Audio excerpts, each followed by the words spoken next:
Hey guys, welcome back to our YouTube channel Take AI. Today in this video let's learn about how to make Facebook cover using Facebook cover maker. So let's get started. For that we can get into any browser and simply search for Facebook cover maker.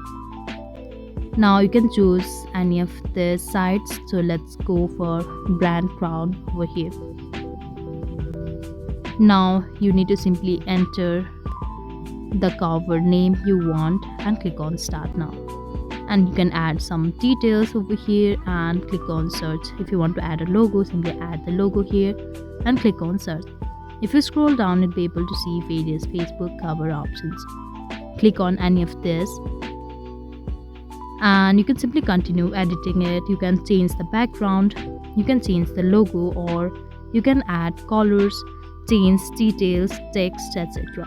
Once you are done, click on download to download it. So that was all. I hope you liked the video. Please like and subscribe. Thanks for watching.